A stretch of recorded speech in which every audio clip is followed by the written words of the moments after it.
أعوذ بالله من الشيطان اللعين الرجيم بسم الله الرحمن الرحيم الحمد لله رب العالمين والعاقبة للمتقين والمطيعين والنار للعاصين والمعاندين والصلاة والسلام على أشرف الأنبياء والمرسلين وخاتم النبيين أبي القاسم محمد اللهم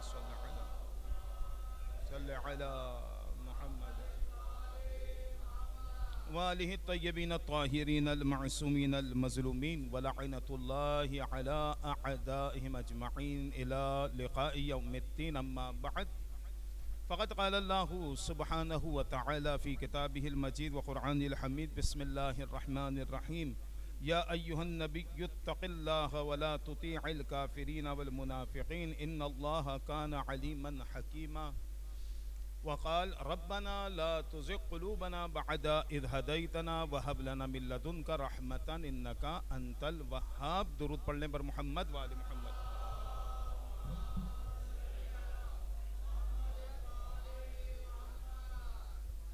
پہلی جو آیت ہے وہ سورہ احزاب کی آیت ہے کہ یا ایھا النبی اتق اللہ، یہ نبی اللہ سے ڈرو، ولا تطیع الکافرین والمنافقین، اور کافر اور منافقین کی اطاعت نہ کرو، ان اللہ کان علیما حکیما، کہ بے شک بے تحقیق اللہ جو ہے ہر چیز کا جاننے والا اور حکمت والا ہے. اور دوسری جو آیہ کریمہ ہے ربنا لا تزغ قلوبنا بعد اذ ہدیتنا، کہ اے ہمارے پروردگار ہمیں ہدایت کے بعد ہمارے دلوں کو دوبارہ ٹیڑھا نہ کرنا، یعنی گمراہی کی طرف نہ چھوڑنا، اور تو ہمارے حالات سے بہترین واقف کار ہے. بہرحال یہ ان دو آیتوں کا ظاہری ترجمہ. عرض خدمت یہ ہے کہ ایام اعضا ہیں، اور ایام اعضا میں دشمن کو ہمیشہ کچھ نہ کچھ ایسا رہتا ہے کہ وہ چھیڑتا رہتا ہے ہم لوگوں کو، اور ہم لوگ اس میں آتے رہتے ہیں. میں کوشش تو کبھی بھی نہیں کرتا کہ میں کوئی السلام علیکم کوئی سیاسی بات کروں، اور نہ میری کوئی خواہش ہے کہ میں اس قسم کی باتیں ممبر سے کروں. یہ ممبر حسین صرف مولا کے فضائل اور مولا کے مصائب کے لیے،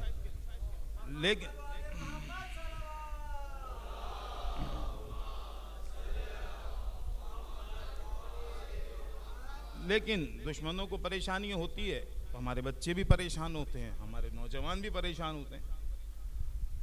اور میں ہمیشہ کہتا ہوں کہ ہم جس مکتب سے وابستہ ہیں نا، یہاں جان کی تو کوئی ویلیو ہی نہیں ہے. آپ یہاں آ گئے تو سمجھ لیں آپ نے ایک ایگریمنٹ کر لیا ہے کہ مولا یہ جان آپ کی ہے، اور بس اس کے بعد ساری ذمہ داریاں ہماری ہیں. اب چاہے بم پھٹے، گولی چلے، حملہ ہو، گرفتار ہو، سزا ہو، مولا سلمنا قبول ہے ہمیں، ہم اس چیز کو قبول کرتے ہیں.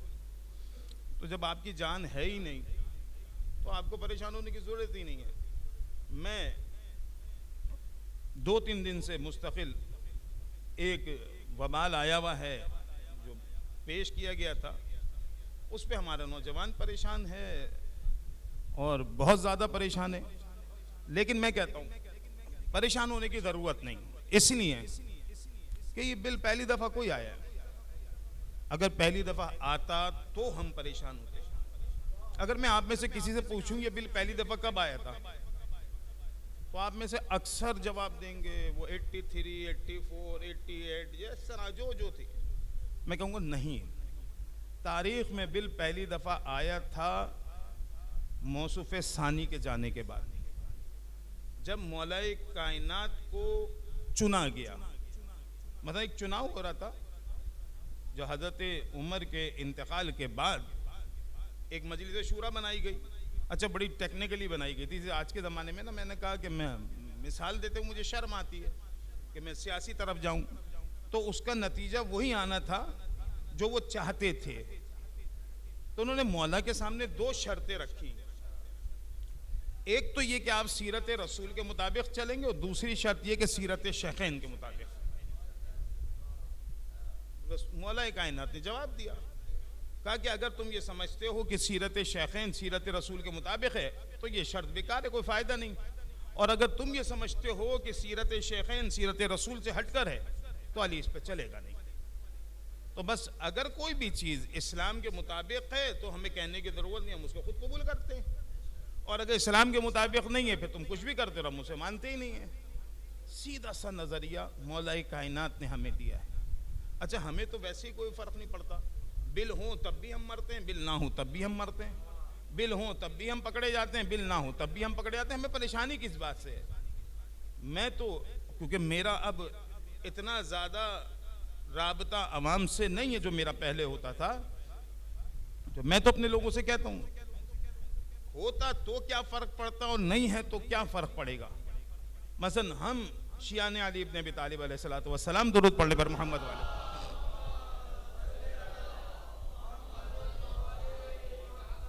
ہمارا مسلمہ عقیدہ ہے کہ مولا کائنات رسول اسلام کے بعد خلیفہ برحق ہیں, ختم بات. مانتے نہیں ہم کسی کو, اب آپ کچھ بھی کرتے رہو وہ آپ کی مرضی. ہمارے مولا پہلے برحق خلیفہ ہیں, یہی ہمارا فرق ہے جس کی بنیاد پہ ہمیں اہل تشیع کہا جاتا ہے, شیعہ کہا جاتا ہے, رافضی کہا جاتا ہے, اور جو بھی کہا جاتا ہے کہتے رہیں. یہ ہمارا مسلمہ عقیدہ ہے. اب کوئی ہمارے اس عقیدے کو چھین تو سکتا نہیں. اگر اس ملک میں کوئی یہودی ہے, کوئی عیسائی ہے, تو آپ اس بات پہ اس سے بحث کریں گے کہ اللہ کو مانو, رسول خدا کو مانو. میرا کیا تعلق رسول خدا سے؟ میں حضرت عیسیٰ کا ماننے والا ہوں. وہ کہے گا میں حضرت موسیٰ کا ماننے والا ہوں, تو کیا آپ اس کو ڈنڈا ماریں گے؟ ان کا عقیدہ ہے. چلیں گے تو حضرت عیسیٰ حضرت موسیٰ کو مانتے ہیں جن کو ہم بھی مانتے ہیں. ہندو وہ تو کسی بھی, نہ عیسیٰ کو, نہ موسیٰ کو, نہ رسول خدا کو, تو کیا کریں گے آپ ان کو ماریں گے؟ نہیں, اصول نہیں ہے. ہاں میں اپنے جوانوں سے ہمیشہ یہ بات کہتا ہوں, اپنے لوگوں سے, اپنے ممبر کے لوگوں سے, دیکھو کہ کسی کو برا کہنا, کسی کو, اب یہ کسی کو سے میری مراد, آپ اگر یزید کو بھی دیں تو گالی دینا تو جائز ہے ہی نہیں کسی بھی طریقے سے. اب اس کی وجہ کیا ہے؟ اس لیے کہ پروردگار نے مومن کے دہن کو یا منہ کو رکھا ہے فضائل اہل بیت اور مصائب اہل بیت کے لیے. تو اس منہ سے جس سے آپ درود پڑھتے ہیں, جس سے آپ امام حسین کا نام لیتے ہیں, اس سے گالی دیں گے, چاہے کسی کو بھی دیں, شمر کو دیں, عمر ابن سعد کو دیں, یزید کو دیں, اللہ کو دیں, بلا کو دیں, کسی کو بھی دیں, تو کیا فرق پڑتا ہے؟ حرام ہے تو حرام ہے, وہ کیا ہے اس کو. ہاں ہم یزید کو برا کہتے ہیں اور برا سمجھتے ہیں, ہم شمر کو برا سمجھتے ہیں, ہر اس شخص کو برا سمجھتے ہیں جس نے خاندان رسالت پہ کسی بھی قسم کا ظلم کیا ہو, چاہے زبان سے, چاہے ہاتھ سے, چاہے دل سے. ہمارے نزدیک وہ قابل احترام نہیں ہے, ہم اس کو نہیں مانتے. اب اس بات پہ کوئی کچھ بھی کہتا رہے, ہمارے پہ فرق نہیں پڑتا. بھئی آج کے زمانے میں تو بل لے کر آتے ہیں نا. ایک زمانہ تو ایسا تھا جب بل کی بھی ضرورت نہیں ہوتی, تب بھی شیعوں کو مارا جاتا تھا, صرف محظوظ ہونے کے لیے کہ میں آج بہت اکتایا ہوا ہوں, آج میں کچھ سست ہو رہا ہوں, مجھے مزہ نہیں آ رہا. کتنے سیدوں کو مارا, تو اس کو رپورٹ دی آتی تھی کوئی سید ہی نہیں مل رہا, کیا کر رہے ہیں, سارے کے سارے تقیے میں چلے گئے. تو اس ملعون نے کہا ایک کام کرو, جو روڈ ہے نا اس کے اوپر زمین پہ لکھو فاطمہ, علی, حسن, حسین, جو یہاں ٹھٹکے اس پہ رکے تھوڑی دیر کے لیے پکڑ لو. یا تو وہ چاہنے والا ہوگا یا ایسا ہوگا جو ان سے محبت کرتا ہوگا. اس سے زیادہ کوئی سخت بل ہے؟ میں تو نہیں سمجھتا. یعنی ہمارے عقیدے کو اس طرح چیک کرنا, پھر ہمیں کس بات کا ڈر؟ جناب زہرا کے نام پہ مرتے ہیں تو اس سے اچھا کیا ہو سکتا ہے؟ اگر مولا کائنات کے نام پہ مرتے ہیں اس سے اچھا کیا ہو سکتا ہے؟ یہ تو ہماری خوش نصیبی ہے کہ ہم ان ناموں کے اوپر اگر مر گئے تو ہمارے تو وارے نہیں آ رہے ہو گئے. اس سے اچھی ہماری زندگی کیا ہو سکتی ہے کہ ہم ان اہل بیت علیہم الصلاۃ والسلام کے نام پہ مارے جائیں؟ تو اس لیے میں کہتا ہوں ڈرنے کی ضرورت نہیں بھائی, اپنا کام کرتے رہو. تمہارا کام ادا کرنا ہے, جن کا کام تپنا ہے وہ بل لائیں, کچھ بھی لائیں. میں نے کہا نا, میرا کام نہ میں کبھی سوچتا ہوں نہ ان چیزوں پہ پڑھتا ہوں. میں اپنے مزاج کے مطابق پڑھتا ہوں مجلس, کسی نے سننی ہے میں تو اپنے لوگوں سے بھی نہیں کہتا, میں تو کسی سے یہ بھی نہیں کہتا کہ بلا کے لاؤ, نہیں آتے نہیں آئے, میرا کام ہے کہوں گا چلا جاؤں گا. خدا کی بارگاہ میں منظور ہو جائے, شہزادی کی بارگاہ میں منظور ہو جائے, میرے لیے قابل قبول ہے. چاہے 5 لوگ بیٹھے ہوں, چاہے 5 لاکھ بیٹھے ہوں, مجھے کوئی سروکار نہیں. مجھے صرف اس بات سے مطلب ہے کہ مولا حسین نے جس چیز کے لیے قیام کیا تھا میں اس میں مولا کے ساتھ ہوں یا نہیں. اگر میں آتا ہوں اور دین بتا کے جاؤں تو میری ذمہ داری ختم. فضائل اہل بیت یہی ہیں بہترین فضائل. معجزات اپنی جگہ, میں معجزات کا مقابلہ نہیں کر سکتا, نہ ہی میری اوقات یا حیثیت کی بات کروں, لیکن سب میں بڑی حسین کی فضیلت کیا ہے کہ وہ رسول خدا کا جو نام برباد ہو رہا تھا، ختم کیا جا رہا تھا، دنیا سے مٹانے کی کوشش ہو رہی تھی، اس رسول کے نام کو حسین نے محفوظ کیا۔ یہ جو آج نماز ہے، آج روزہ ہے، آج حج ہے، آج یہ مسجدیں ہیں، اذانیں ہیں، محتاج ہیں امام حسین علیہ السلام کی، کہ اگر مولا حسین وہ قربانی نہ دیتے تو شاید آج یہ ہمارے سامنے نہ ہوتی۔ وہ تو 61 ہجری میں سب لپیٹ دیا، کتنے سال بعد، میں نے یہاں بھی کہا تھا مجلس، صرف 50 سال بعد، 11 ہجری میں رسول اس دنیا سے پردہ کرتے ہیں، 61 ہجری میں مولا حسین اس دنیا سے شہید کر کے بھیجے جاتے ہیں۔ ان 50 سال میں ایسی کیا مصیبت آ گئی تھی؟ ہم تو بہت چیزوں کو لائٹلی لیتے نا، بہت ہم یہ سمجھتے ہیں دشمن بے وقوف ہے۔ میں کہہ چکا ہوں، مجھے دوبارہ کہنے کی ضرورت نہیں ہے، لیکن دشمن بہت سیانہ ہے۔ اچھا، یہ تو میں آپ سے اس عنوان سے بات کر رہا ہوں جو ایک بل آیا ہوا ہے، لیکن ایک حد تک میں اپنے ہی لوگوں پہ میں بھی اعتراض کرتا ہوں کہ کیا ہم خوابیدہ تھے، ہم سو رہے تھے، ہمیں نہیں پتا تھا کہ ہمارا دشمن، تو پھر اس کا مطلب ہے کہ ہمیں دشمن شناسی نہیں آتی، آپ دشمن کو پہچان ہی نہیں پائے اگر آپ اس چیز کو درک نہیں کر سکے کہ ہمارا دشمن کر کیا رہا ہے۔ اصل تو جو مولا کائنات علیہ السلام کا جملہ ہے نا، درود پڑھنے پر محمد والے،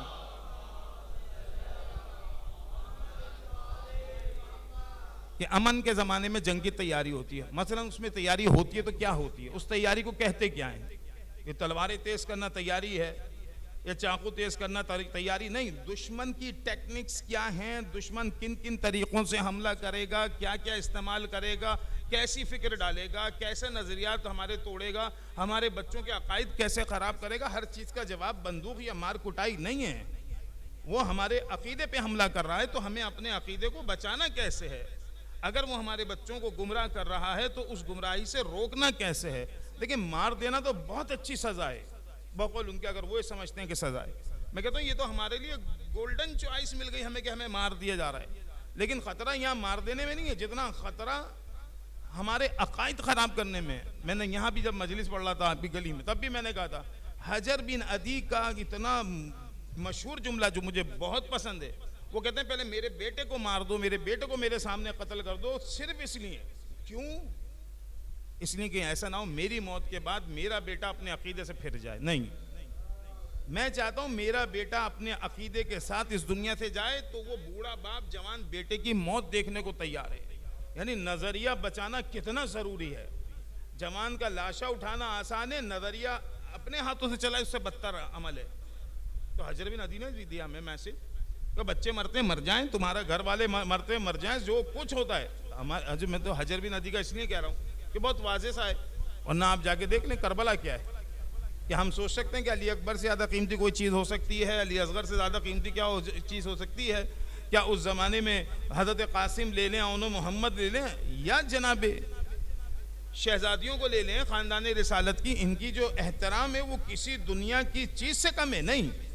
لیکن جب نظریے پہ بات آئے اور عقیدے پہ بات آئے تو پھر حسین جیسی محترم شخصیت بھی قربانی دیتی ہے، علی اکبر بھی شہید ہوتے ہیں، اون محمد بھی مارے جاتے ہیں، علی اصغر بھی قتل ہوتے ہیں، اور شہزادیاں چادر بھی دیتی ہیں۔ عقیدہ اتنا اہم، عقیدہ اتنا اہم چیز ہے، اتنی اہم چیز ہے۔ لیکن میں نے کہا نا کہ دشمن کا حملہ بڑا بھرپور حملہ ہوتا ہے، وہ جب ہم پہ حملہ آور ہوتا ہے تو ہمیں احساس نہیں ہو پاتا کہ وہ ہمارے اوپر حملہ کر رہا ہے۔ اس وقت تو ہمیں بڑا اچھا لگ رہا ہوتا ہے کہ بہترین کام کر رہا ہے، بھائی دیکھو فلاں ہمارا مخالف کیسے جو ہے فضائل بیان کر رہا ہے، فلاں ہمارا مخالف۔ میں اکثر کہتا ہوں اگر یہ اتنے ہی اچھے ہیں اور اتنے ہی ان کو فضائل کا پتہ ہے تو پھر ادھر آ کیوں نہیں جاتے؟ یہ دوغلا معیار کیا رکھا ہوا ہے کہ وہاں پہ بھی اور یہاں پہ بھی نہیں؟ اگر آپ کے اوپر حق واضح ہو گیا تو حق واضح ہے، پھر کس بات کا چھپنا چھپانا اور کس بات کا توریہ کرنا؟ پھر آپ واضح طور پہ بولیں بھئی یہ حقیقت ہے۔ میں اکثر اپنے نوجوان ہم سے پوچھتے رہتے ہیں فلاں آدمی فلاں آدمی فلاں آدمی، اور اب یوٹیوب کا زمانہ ہے، سوشل میڈیا کا زمانہ ہے، سب کچھ تو نیٹ پہ بھرا پڑا ہے۔ اور ایک میں کسی کا نام لینا اس لیے اچھا سمجھتا کہ پروموٹ کرنے کے مترادف ہے، لیکن ہاں میرے نوجوان جو بچے ہیں، جو لوگ ہیں جو سوشل میڈیا سے چپکے رہتے ہیں، آج کل زمانہ ہے نا، یہ مصیبت تو میری جیب میں بھی پڑی ہوئی ہے، اور میں کہتا ایسے مصیبت ہی ہوں کیونکہ یہ اچھے کام اپنی جگہ کرتی ہے لیکن نقصان دہ کام زیادہ کرتی ہے۔ ذرا سی مولا کے فضائل بیان کرے گا، ہمارا بچہ فوراً اس آدمی کے ساتھ جا کے چپک جائے گا اور دیکھے گا کیا کہہ رہا ہے کیا کہہ رہا ہے۔ وہ چار اچھائیوں کے ساتھ ایک ایسی برائی ہمارے بچے کے ذہن میں ڈالے گا کہ ہمارا بچہ سوچے گا اچھا یہ کیوں ہوا تھا، تو یہ کبھی بھی اگر باطل ہمارے ائمہ کے فضائل بیان کر رہا ہے تو یہ اس کا کمال نہیں، ہمارے ائمہ کے فضائل کا کمال ہے کہ وہ مجبور ہو گیا کہ ان فضائل کو بیان کرے، لیکن ان فضائل کی بنیاد پہ اس نے اپنے عقیدے کا رخ چینج کیا نہیں کیا۔ اصل کمال تو یہ ہے۔ اگر تم کہہ رہے ہو کہ یہ حق ہے اور یہ جنت کی طرف بلا رہے ہیں، علی جو ہیں وہ حق ہیں اور حق جو ہے وہ علی ہیں، بلکہ یہاں تک روایت پڑھتے ہیں کہ جدھر علی چلے جاتے ہیں حق وہاں پہنچ جاتا ہے، تو پھر اس حق کی طرف تم کیوں نہیں آتے ہو؟ بولو کہ جب حق جا رہا ہے وہاں پہ تو میں بھی علی کی طرف جاؤں؟ نہیں، یہاں آنے کے بعد پھر دوبارہ اپنی جو ہے نا گاڑی کو پلٹا لیتے ہیں، جیسے میں نے کہا نا، پھر وہ سیاسی بات کے یو ٹرن ہو جاتا ہے۔ اچھے خاصی بات سمجھ میں آ رہی ہے تو بھیا قبول کیوں نہیں کرتے؟ قبول تو کرو اس بات کو، اگر حق ہے اور سمجھ میں آ رہا ہے قبول کر کے بولو کہ ہم اس کو قبول کرتے ہیں۔ نہیں، قبول بھی نہیں کریں گے، دکان بند ہو جائے گی۔ یہ چلی کس بنیاد پہ رہا ہے؟ ہم شیعوں کو دیتے رہے میٹھی میٹھی گولیاں، شیعہ کھاتے رہے، اور ہم یوٹیوب میں کر کے اپنا جو ہے پیسہ جھونک کے وہ پیسہ ہم دوسروں کو دے رہے ہوتے ہیں۔ ہم اپنے علماء کو سنیں، اپنے مراجع کو سنیں، اپنے مفکرین کو سنیں، اپنے ذاکرین کو سنیں، اپنے لوگوں کو سنیں۔ ہمیں کیا ضرورت پڑتی ہے کسی غیر کو سننے میں؟ کیا مزہ آتا ہے؟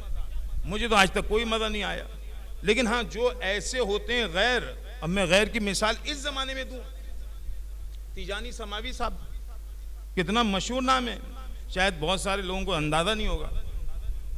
تیجانی سماوی صاحب کی جو 4 یا 5 کتابیں، تجلی آئی ہے، پھر میں ہدایت پا گیا آ گئی، اور اس طرح کی جو کتابیں آئی ہیں، اس بندے خدا کو پہلے تو یہی بتایا گیا تھا کہ شیعہ کیا ہوتے ہیں، لیکن جب اس نے شیعت کا مطالعہ کیا اس کو سمجھ میں آ گیا حق ہے، بغیر کسی تکلف کے وہاں آ کے بیٹھ گیا، بس صحیح حق ہے تو حق ہے، حق سے کیا پلٹنا، فوراً ادھر آ گیا۔ ایسے حق کو پہچانا جاتا ہے، ایسے حق کو نہیں پہچانا جاتا کہ گئے اور گھر جا کے واپسی آگے کہ نہیں یہاں بھی یہ بھی رضی اللہ تعالیٰ اور یہ بھی رضی اللہ تعالیٰ، قاتل بھی رضی اللہ تعالیٰ، مقتول بھی رضی اللہ تعالیٰ۔ یہ کون سا اسلام ہے؟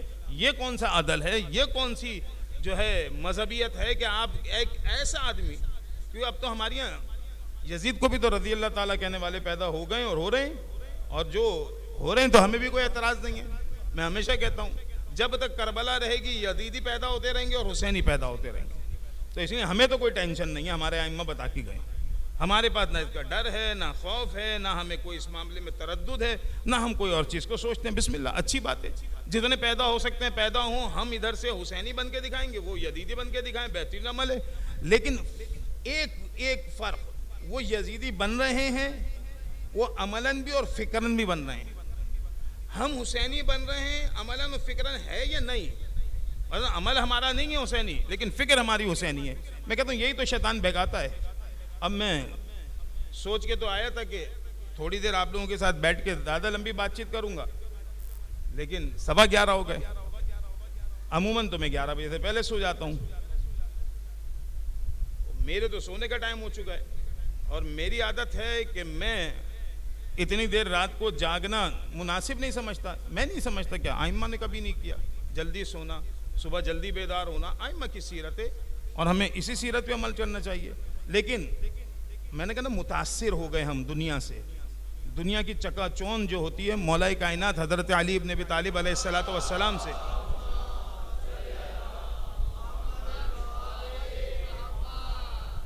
کسی نے پوچھا مولا تقویٰ کیا ہے؟ اب وہ تھا بالکل بدو، جسے ہم کہتے ہیں دیہاتی، ٹھیٹ دیہاتی۔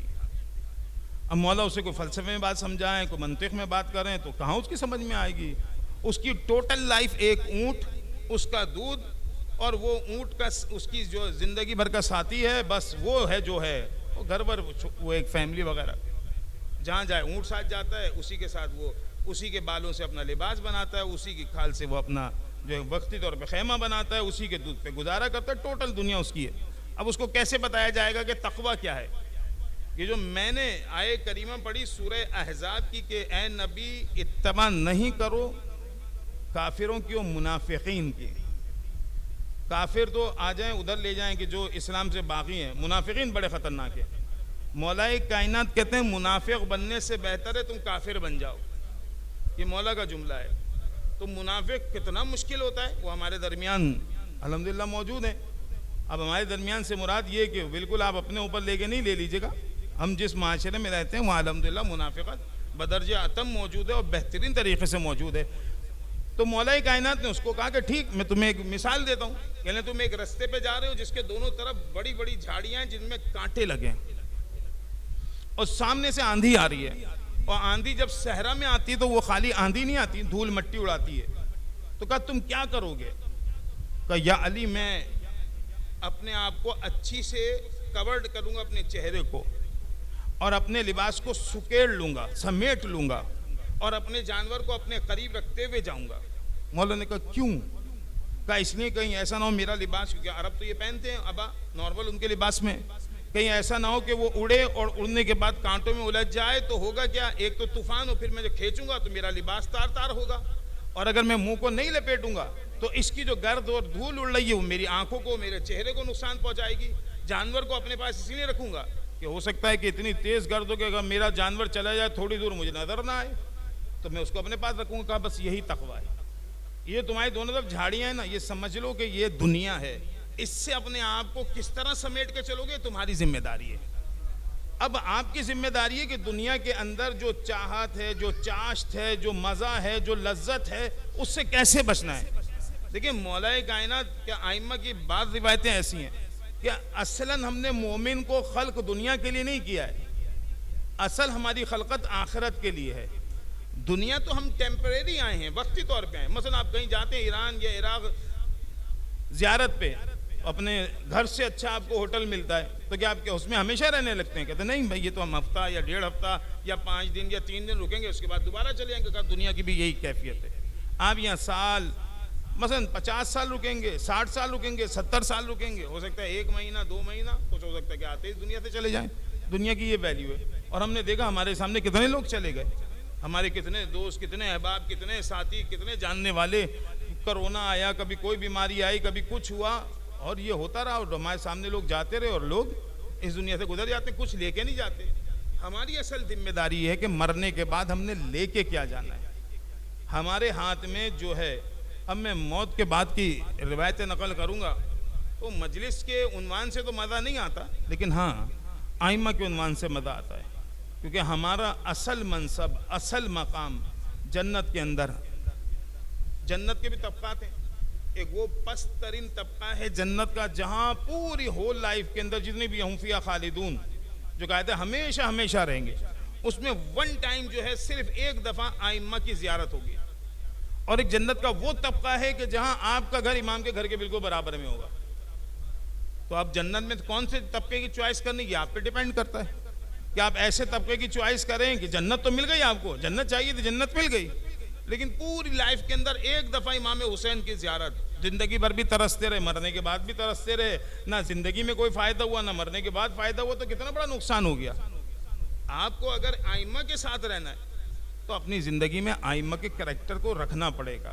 فکری عنوان سے شیعہ نہیں چاہیے, انسان کو کردار کے عنوان سے شیعہ چاہیے. ایسا شیعہ, ایسا علی کا چاہنے والا جو دل سے علی کو چاہتا ہو. دل سے کون چاہتا ہے کہ جو عمل کرے اسی پریکٹس پہ چلے. مثلا حضرت قمر کیا حیثیت تھی, ایک حبشی غلام تھے, لیکن خاندان, اچھا میں اب مثالیں دوں تو مثالیں تو بہت خطرناک بن جائیں گی. امام جعفر صادق علیہ السلام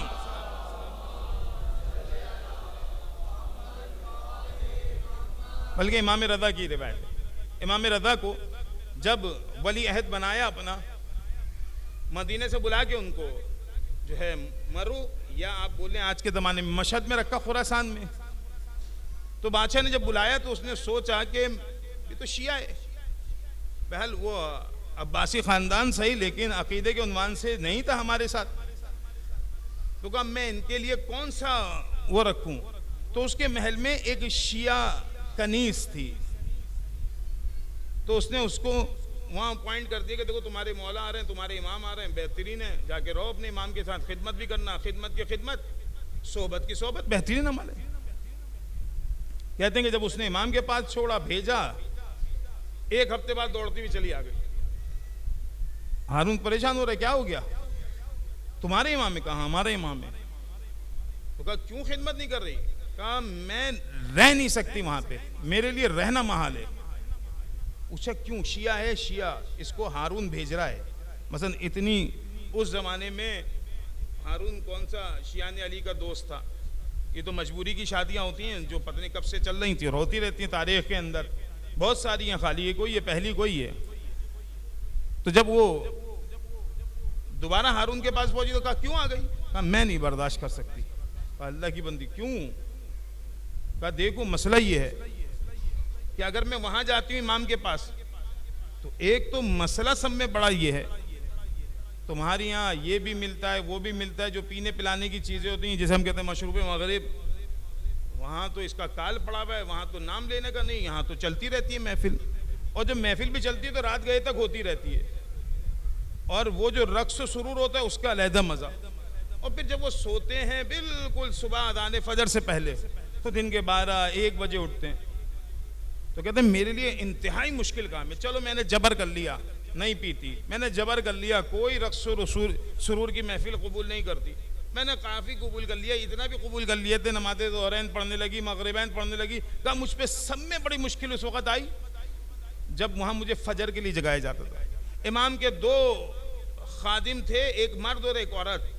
مرد کا کام تھا کہ وہ مردوں کو جا کے فجر میں اٹھاتا تھا، اور عورتوں کا کام تھا کہ وہ عورتوں کو جا کے اٹھاتی تھی۔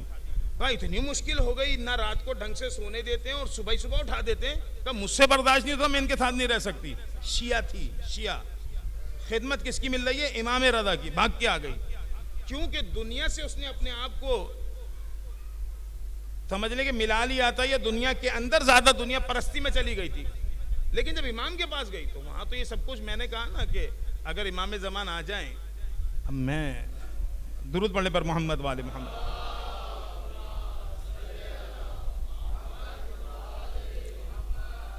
اور فور سپوز میں نہیں کہہ رہا کیونکہ ہم تو ٹائم زیادہ ضائع کرتے ہیں، اور اس ٹائم کے ضائع ہونے کا جواب تو دینا پڑے گا۔ مثلا میں یہاں 1 گھنٹے خالی خولی باتیں کر کے چلا جاؤں اور ایسی باتیں کروں نہ آپ کو دنیا میں فائدہ نہ آپ کی آخرت میں فائدہ، تو اس کے بعد مجھے نہیں پتا کتنے لوگ ہیں، اگر کم از کم گن لوں تو 50 تو ہوں گے، اتنے تو لوگ ہیں، تو آپ سب 50، میرا یہ جو 1 گھنٹہ ہے، یہ جو میں اگر بالفرض 1 گھنٹے پڑھتا ہوں تو یہ آپ کے لیے 1 گھنٹہ، میرے لیے 50 گھنٹے ہیں۔ آپ 1 گھنٹے کا حساب دو کہ میں اس 1 گھنٹے میں 50 گھنٹوں کا حساب دوں گا، تو میں تو پورا کا پورا خسارے میں رہا نا کہ اگر میں دنیا داری کی باتیں کروں، وہ باتیں کروں کہ جس میں صرف محظوظ ہوں آپ لوگ اور یہاں سے اٹھ کے چلا جاؤں، تو میں نے تو اپنی آخرت کے لیے 50 گھنٹے ایسے بنا لیے جن کا میرے پاس کوئی صحیح حساب کتاب نہیں ہے۔ آج کے زمانے میں کہتے ہیں نا حساب کتاب دو، پیسہ کہاں سے آیا، کہاں گیا، کیسے خرچ ہوا، کمایا کیسے، یہ یہاں نہیں پوچھا جائے گا، یہ مرنے کے بعد بھی پوچھا جائے گا۔ آپ آئمہ کے چاہنے والے ہیں تو مولا کائنات کی طرح دیکھیں، میں کیونکہ بہرحال آیا تھا تو میرا ارادہ تھا کہ جناب ام لیلہ کا کچھ تذکرہ کروں گا۔ خدا کی صفت ہے یخرج الحی من المیت و یخرج المیت من الحی، کہ پروردگار وہ ہے جو میت میں سے یا مردگی میں سے زندگی نکالتا ہے اور زندگی میں سے مردگی نکالتا ہے۔ ام لیلہ کو کون کون جانتا ہے؟ سب بولیں گے ہم جانتے ہیں۔ ام لیلہ بڑا مشہور نام ہے امام حسین کی ازواج میں سے، لیکن کوئی ان کا پس منظر جانتا ہے؟ مجھے نہیں پتا کہ یہاں 5% لوگوں کو، یہ 5% زیادہ کہہ رہا ہوں، اس سے بھی کم لوگوں کو پتا ہوگا کہ ام لیلہ کون ہے۔ میرے خیال سے کسی کو بھی نہیں پتا ہوگا کہ ام لیلہ کون ہے۔ کون جانتا ہے کہ ام لیلہ کون ہے؟ ان کا حسب نسب کیا ہے، وہ کہاں سے آئی ہیں، کدھر سے آئی ہیں، امام کی زوجہ کیسے بنی، میرے خیال سے کسی کو بھی نہیں پتا ہوگا، اور پتا ہے تو بہرحال میں سمجھتا ہوں کہ بڑا وہ دیندار آدمی اس کو پتا ہے۔ ام لیلہ کا تعلق کہاں سے؟ پروردگار نے، دیکھیں یہی درود پڑھنے پر محمد والے محمد،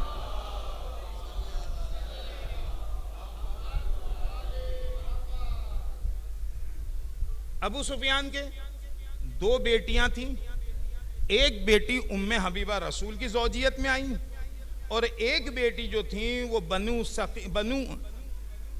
ثقیف جہاں کے حضرت مختار تھے وہاں پہ گئیں، وہ سردار کے گھر گئیں، یہ رسول اعظم کے گھر گئیں۔ کہتے ہیں ان کی جو بیٹی پیدا ہوئی اس کا نام تھا ام لیلہ۔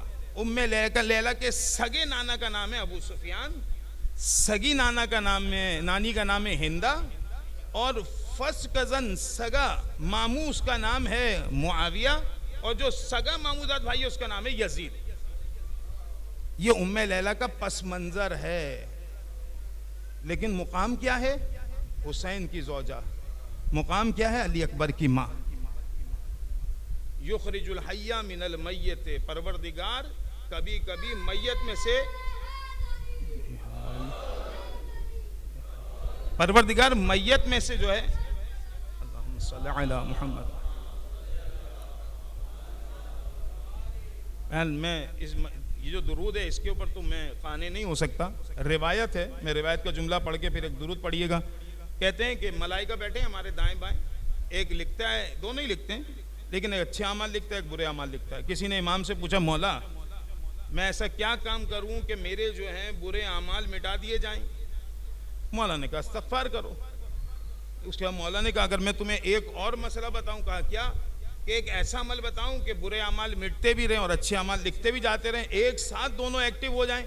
مثلا ایک دفعہ میں استغفار کروں گا تو میرے یہ گناہ والا جو ہے گناہ ہی مٹائے گا نا، میں سیدھے ہاتھ والا تو خاموش بیٹھا رہے گا.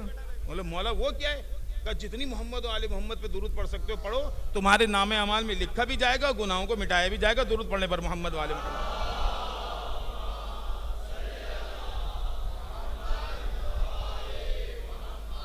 تو ام لیلہ کا وہ خاندان، پس منظر. کربلا ہمیں یہ نہیں بتاتی کہ تم کس خاندان سے تعلق رکھتے ہو، اچھا یا برا. کربلا کہتی ہے کرنٹ پوزیشن تمہاری کیا ہے، اس وقت جو تم کھڑے ہو یہ کس جگہ کھڑے ہو.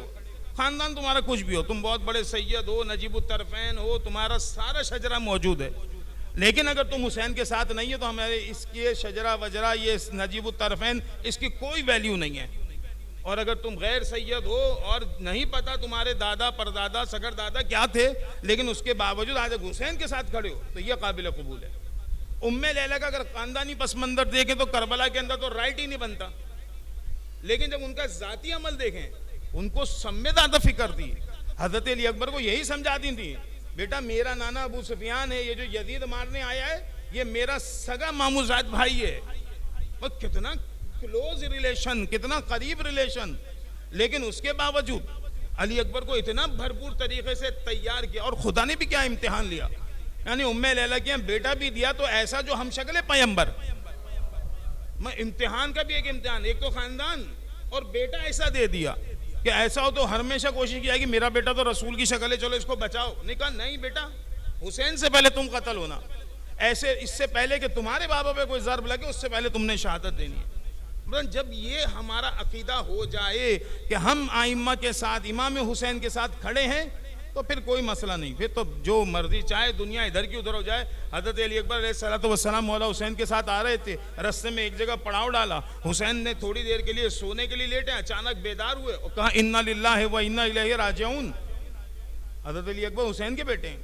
کہا بابا یہ کون سا وقت ہے یہ پڑھنے کا کہ انا للہ و انا الیہ راجعون؟ بھئی سوتے وقت یہ دعا ہوتی ہے، اٹھتے وقت یہ دعا ہوتی ہے، کھاندے وقت یہ دعا ہوتی ہے، پانی پیتے وقت یہ دعا ہوتی ہے، لیکن یہ دعا کسی بھی طرح سو کے اٹھنے کے وقت کی نہیں ہے. کہا بیٹا میں نے خواب عجیب سا دیکھا ہے.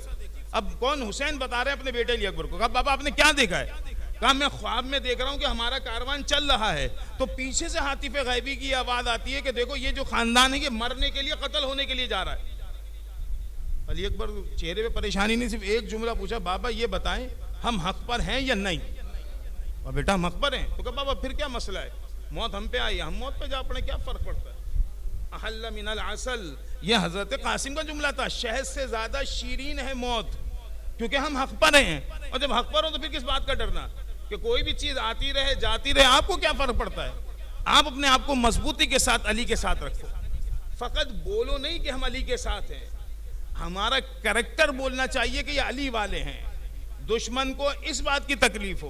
دیکھیں میں اکثر کہتا ہوں، اب بہت ساری چیزیں بولتے ہوئے ڈرتا ہوں، ہمارے یہاں تو ایک تو مائکوں کا بڑا سلسلہ ہے، یہ سارے کے سارے باہر تک جو ہم چیمبر لگاتے ہیں، میرا اگر آپ مجھ سے پوچھے تو میں تو سخت خلاف ہوں. میں تو کہوں گا اتنا لگاؤ جتنا مسجد کے اندر تک آواز ہے، امام بارگاہ کے اندر، اس کے باہر جانے کی ضرورت ہی نہیں ہے.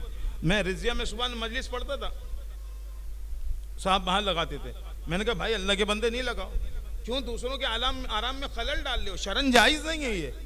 آپ کو نہیں پتا وہ رات بھر ماتمداری کر کے آ کے ابھی لیٹا ہو، نماز پڑھ کے سویا ہے، رات کو عبادت میں گزاری ہے، آپ نے مائک لگا دیا کہ لوگ آئیں گے. میں نے کہا نہیں، لوگوں کو بلانے کے لیے گناہ نہیں کرو، ایک ثواب کا کام کے ساتھ 4 گناہ لے کر آ رہے ہو. حضرت شیخ سعدی کے بارے میں ملتا ہے، شیخ سعدی نے اپنے بیٹے کو نماز شب کی عادت ڈالی. مجھے جہاں تک شیخ سعدی یاد آ رہے ہیں, نماز شب کی عادت ڈالی اتنی پکی کہ ایک دفعہ سفر پہ جا رہے تھے, لیکن بیٹا بالکل نماز شب کے ٹائم پہ اٹھا, اٹھ کے نماز شب پڑھی, اس کے قافلے والے سوتے رہے. تو اس نے اپنے باپ سے کہا بابا یہ کتنے بیچارے عجیب لوگ ہیں کہ انہوں نے اپنا قیمتی وقت ضائع کر دیا, یہ سوتے رہے. تو اس کے باپ نے افسوس کہا کہ کاش بیٹا تو بھی سوتا رہتا, زیادہ اچھا تھا. تو نہیں بابا میں نے نماز شب پڑھی ہے. کہا تو ایک نماز شب پڑھ کے اتنے لوگوں کی غیبت کر رہا ہے, کیا فائدہ اس نماز شب کا؟ مثلا آپ عزاداری کریں, مثلا دشمن کو, مجھے دشمن سے تو کوئی لینا دینا ہی نہیں, ہمارے لوگ سنیں وہی کافی ہے. مگر ہم نے کیا کیا, ہم نے مائک تھوڑا پیچھے پیچھے کرتے چلے گئے, لوگ پیچھے پیچھے پیچھے ہوتے رہ گئے, یہاں کی رونق ختم ہوتی رہی. لوگ کہتے ہیں ٹھیک ہے ہم سگریٹ پیتے رہیں گے, باہر آواز تو آ رہی ہے سنتے بھی رہیں گے. سارا کا سارا جو مجمع تھا وہ یہاں سے ہم نے خود ختم کر دیا. کیا ضرورت ہے باہر تک لگانے کی؟ 4 اپنے سنیں تو 6 ان کے بھی سن لیں, ہمیں ان کو کیا بتانا؟ ہمارا دین ہمارے ساتھ ہے, لکم دینکم ولی دین, تم اپنے دین کے ساتھ, ہم اپنے دین کے ساتھ, آپ اپنا دین اپنے لوگوں کو بیان کریں. تو میرا اپنا نظریہ یہ ہے کہ اندر تک ہونا چاہیے, ہمارے سارے لوگ سمٹ کے اندر آئیں, مسجد امام بارگاہ کی حدود میں بیٹھ کے مجلس سنیں اور بہترین طریقے سے. اور میرا کہ کبھی بھی تولا کامیاب نہیں ہو سکتا یا تولا مکمل نہیں ہو سکتا جب تک اس کے ساتھ تبرہ نہ ہو. اچھا یہ میرا اپنا ذاتی نہیں ہے, چھٹے امام جعفر صادق علیہ السلام.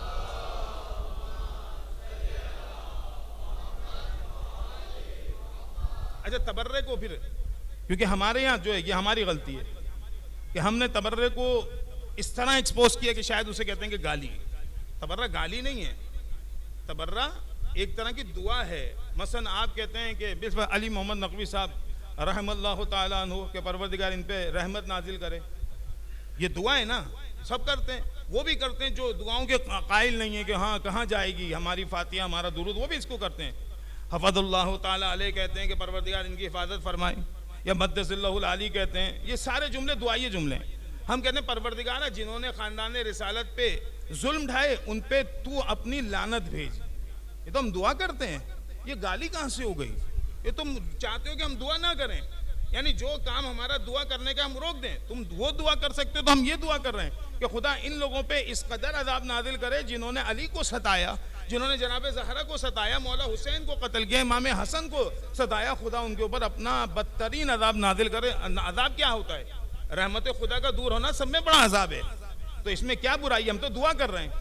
اب اس دعا سے تم ہمیں کیوں روک رہے کہ ہم دعا نہ کریں؟ اچھا کیوں چھٹے امام کا تذکرہ کیا, اس کے بعد میں مصائب کی طرف آتا ہوں. چھٹے امام کے ایک صحابی امام کے پاس آئے, مولا نے کہا کہ دیکھو تم ہم سے محبت کرتے ہو. مولا میں آپ سے تو محبت کرتا ہوں. کہا لیکن تم ہمارے دشمنوں سے ہی محبت کرتے ہو. بہت بڑی جملہ تھا مولا کی طرف سے. وہ تڑپ اٹھے, کہا مولا میں کیسے کر سکتا ہوں, بھلا ممکن کہ آپ کے دشمن سے محبت کروں؟ کہا مولا تم کرتے ہو. کہا مولا کیسے کرتا ہوں؟ ظاہر ہے مولا ہے تو کوئی نہ کوئی تو ریزن دیں گے. مولا نے کہا یہ بتا تمہارا کاروبار کیا ہے؟ کہا مولا اونٹ, یہ رینٹ کار, وہ رینٹ کیمل کہہ لیں, رینٹ اونٹ کہہ لیں, اونٹ جو ہے میں وہ رینٹ پہ دیتا ہوں. کہا تم نے ہارون کو دیے کہ وہ حج پہ گیا ہوا ہے؟ کہا مولا ہاں. کہا تم یہ دعا کرتے ہو نا کہ پروردگار ہارون ساتھ خیریت کے ساتھ آ جائے کیونکہ میرے اونٹ گئے ہوئے؟ مولا ہاں کرتا ہوں. کہا ہمیں اتنی سی بھی محبت نہیں چاہیے اپنے دشمن کی تمہارے دل کے اندر. اس نے اپنا سارے اونٹ بیچ باچ کے ختم کیا, کاروبار ہی ختم کر دیا. میں کاروبار نہیں کرتا. جس سے اتنی بھی محبت امام کو برداشت نہیں ہے کہ تم یہ دعا کرو کہ پروردگار ہارون خیریت سے آ جائے.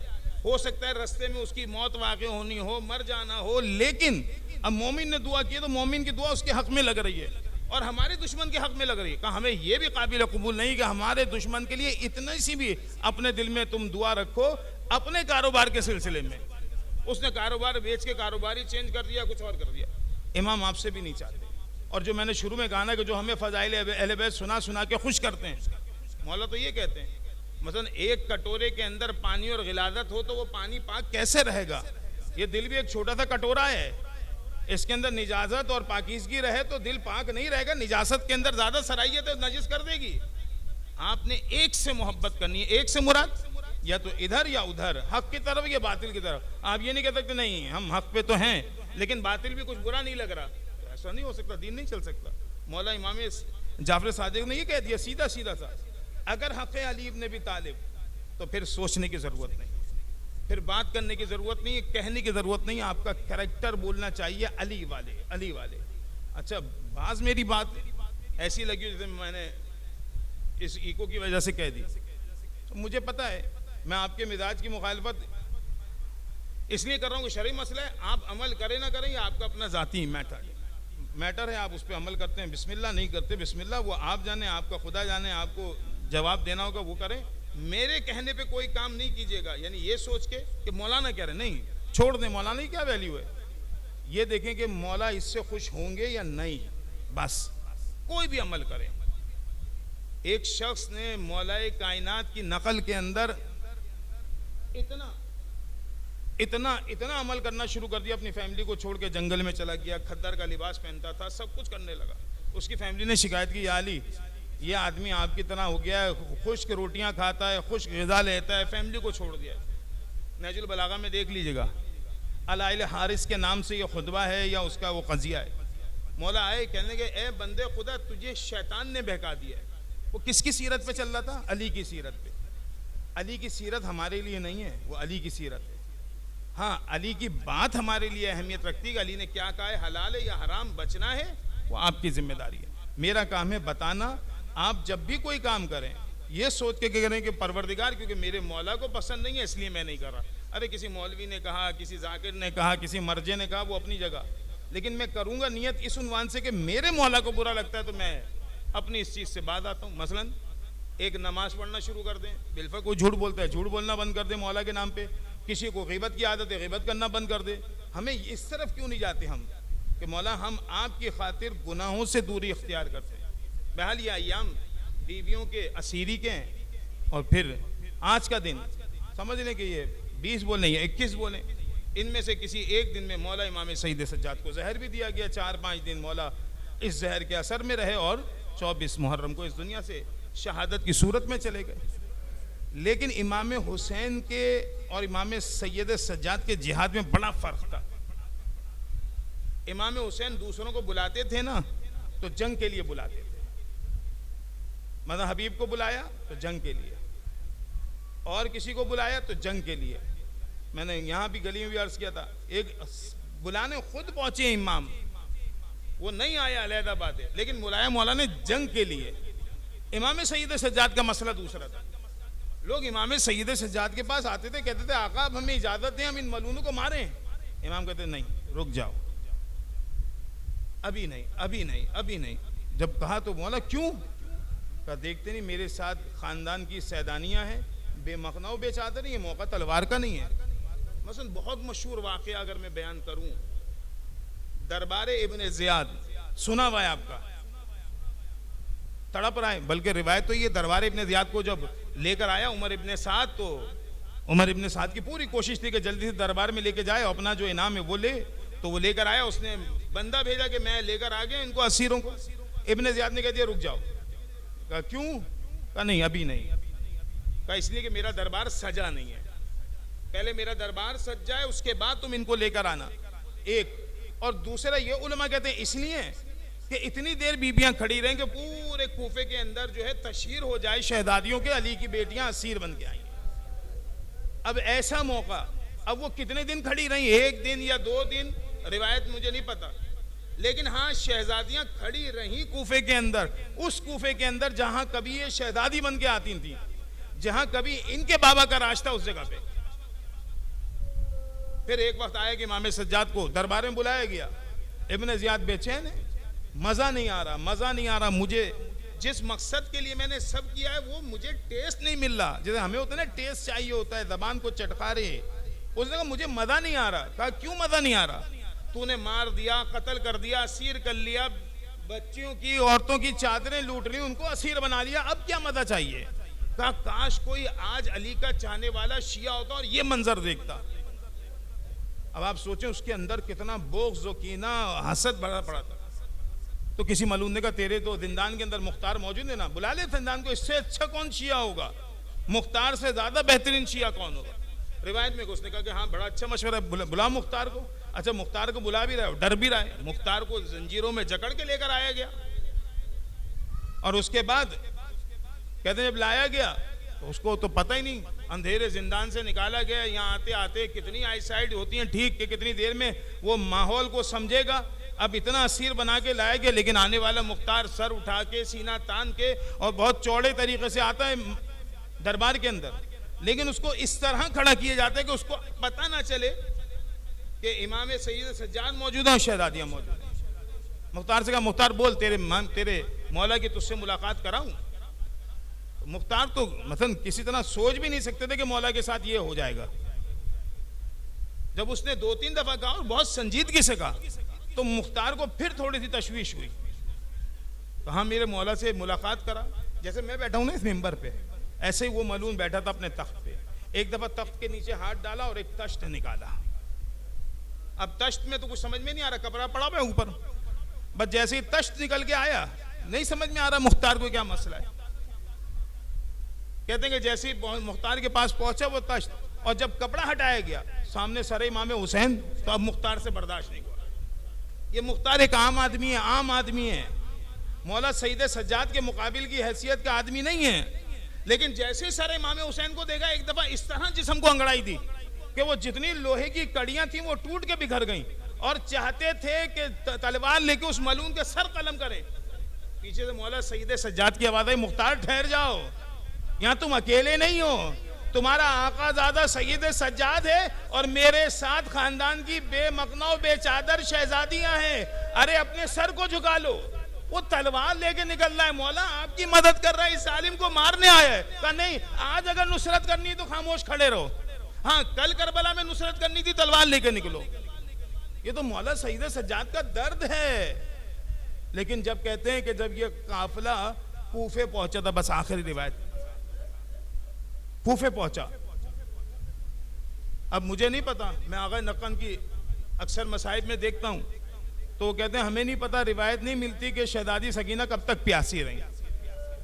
ہاں یہ پتا ہے کہ وہ پیاسی تھی، پیاس کب بجھی یہ نہیں پتا۔ اب وہ شام کے زندان میں بھی پیاس نہیں بجھ سکی شہزادی کی۔ تو کہتے ہیں کہ ایک وقت آیا کہ مولا سید سجاد سے کہا بھائی اجازت ہے تو میں عمر سعد سے پانی مانگ لوں؟ اب میں حیران ہوتا ہوں شہزادی کے سوال کے اوپر، آقا زادی ہیں، شہزادی ہیں، حسین کی بیٹی ہیں، سید سجاد کی بہن ہے۔ مولا نے کہا اچھا جاؤ بہن مانگ لو۔ عمر سعد سے پانی مانگا۔ عمر سعد میں تجھ سے نہیں کہتی تو مجھے ابھی پلا دے، تو پہلے اپنے سارے ساتھیوں کو پلا، اب یہ سکینہ کے جملے ہیں، اور سارے جانوروں کو سیراب کر لے۔ جب سب پانی پی لیں اور سب کی پیاس بجھ جائے اس کے بعد تھوڑا سا پانی دے دینا، میرا حلق خشک ہوا ہوا ہے۔ عمر سعد نے سب لوگوں کو پلایا، اپنے سپاہیوں کو، سارے جانوروں کو پلایا۔ جب جانوروں نے سر ہٹا لیا اپنے پانی کے پاس سے تو برتن ہٹایا گیا۔ اس کے بعد کہا عمر سعد نے کہ سکینہ پانی چاہیے؟ کہا ہاں۔ بس جیسے ہاں کہا اور اس نے وہ پانی سامنے انڈیل دیا زمین کربلا پہ۔ وہ کربلا کی زمین اتنی پیاسی تھی کہ وہ پانی کو جلدی سے لے گئی اس سے پہلے کہ شہزادی پہنچتی۔ آغا نقن کہتے نہیں پتا پانی پیا نہیں پیا اس کے بعد۔ اور وہ مشہور روایت کہ جناب حر کی زوجہ پانی لے کر آئی تھی، وہ بھی یہ روایت ملتی ہے کہ وہ مقتل کی طرف لے جانے لگی۔ جناب زینب نے بولا بیٹی کیا بات ہے، تم چھوٹی ہو پی لو، تو کہا کہ میرا بھائی مجھ سے چھوٹا تھا پھوپھی اماں، میں اصغر کو پلانے جا رہی ہوں۔ نہیں پتا چلا اس کے بعد پانی پیا کہ نہیں پیا، کسی روایت میں نہیں۔ یہاں جب کوفے میں پہنچی تو ایک دفعہ ان کا گلا خشک، پھوپھی اماں پیاس لگی ہے، تھوڑا سا پانی مل جائے گا؟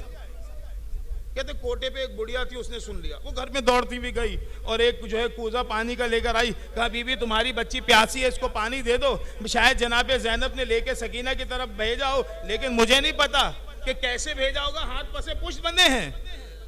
لیکن جب جناب سکینہ کی بات آئی کہ دے دو تو کسی طرح پہنچ گیا پانی۔ جب جناب سکینہ پینا چاہتی تھی کہا کہ میں نے رسول خدا سے سنا ہے کہ اگر اسیروں سے دعا کرائی جائے تو خدا قبول کرتا ہے، ارے میرے حق میں 3 دعائیں کر دو۔ جناب زینب نے کہا سکینہ بیٹا رک جاؤ، ہم کسی کا احسان اپنے اوپر نہیں رکھتے، پہلے اس کی ساری دعائیں قبول کروا اس کے بعد پانی پینا۔ ایک دعا کہی، دوسری دعا کہی، جب تیسری دعا کہی تو جناب زینب ہل گئیں۔ تیسری دعا کیا تھی؟ بی بی میرا آخری وقت ہے، بوڑھی ہو چکی ہوں، کبھی بھی اس دنیا سے گزر جاؤں گی، بس خدا سے دعا کرو کہ ایک دفعہ مدینے کی زیارت کرا دیں۔ جناب زینب کو اتنے دنوں بعد مدینے کا نام سننے کو ملا۔ کہا تو مدینے جا کے کیا کرے گی؟ کہا بی بی میرے وہاں شہزادے اور شہزادی رہتے ہیں، ان کی زیارت کروں گی۔ اور جناب زینب کے درد کو بڑھا کچھ، کہا کون شہزادہ اور شہزادی؟ کہا میرے آقا حسین اور شہزادی زینب رہتے ہیں۔ کہا تو جانتی ہے؟ کہا بی بی جانتی ہے، ارے میں نے کافی عرصے ان کی خدمت کری ہے، میں اچھی طریقے سے جانتی ہوں۔ روایت ہے کہ اس وقت امام حسین کا سر مبارک تلاوت قرآن کر رہا تھا، پورا مجمع اس طرف تھا، شہزادی نے ان بالوں سے اپنے چہرے کو ہٹایا اور ایک دفعہ ام حبیبہ سے کہا پہچانو، ارے جس سے تم ملاقات کی خواہش و دعا کر رہی ہو، ارے وہ زینب میں تو نہیں ہوں۔ وہ اتنا سننا تھا، شاید ام حبیبہ نے سر کو پیٹا ہوگا، ارے شہزادی آپ اسیر ہیں، یہ بتائیں آقا حسین کہاں ہے؟ ارے جناب زینب نے کہا وہ جو سر ہے اس وقت تلاوت قرآن کر رہا ہے، غور سے دیکھ تیرے آقا حسین کا ہے۔ بس جب حسین کے سر کو دیکھا، ایک دفعہ دوبارہ سر کو پیٹا ہوگا، کہا شہزادی آپ اسیر، ارے آپ کی چادر چھن گئی، حسین کو مار دیا گیا، یہ بتائے میرا آقا اور ابا، میرا آقا مولا عباس کہاں ہے؟ اب جب عباس کا نام آیا ہوگا، ارے زینب کا بھی دل چاہیا ہوگا، ارے میں عباس کے نام پہ سر کو پیٹوں۔ میں کہا کہ میرے بھائی عباس کا سر ارے نیزے پہ نہیں ٹکتا ہے، جب نیزے پہ لایا جاتا ہے سرزمین کرب۔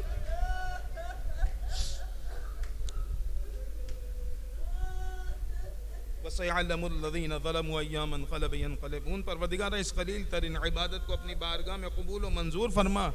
پروردگار تجھے مولا حسین کا واسطہ، جناب سکینہ کی اس مظلومیت اور اس پیاس اور تشنگی کا واسطہ، پروردگار جتنی بھی سازشیں ہو رہی ہیں شیعت کے خلاف، شیعان علی کے خلاف، تشیع کے خلاف، پروردگارہ جہاں جہاں سے سازشیں ہو رہی ہیں سازشوں کو ناکام فرما، سازش کرنے والوں کو ناکام فرما۔ پروردگارہ ہمیں صحیح معنی میں امام حسین کا عزادار و چاہنے والا قرار فرما۔ پروردگار ہماری اس عزا کو اپنی بارگاہ میں قبول فرما۔ پروردگار ہمارے آنسوؤں کو جناب زہرا کے رومال کی زینت بننے کی توفیق عطا فرما۔ ان تمام مصائب کے انتقام کے لیے اپنے ولی برحق امام زمان کے ظہور میں تعجیل فرما۔ ربنا تقبل منا انک انت السمیع العلیم ماتم حسین۔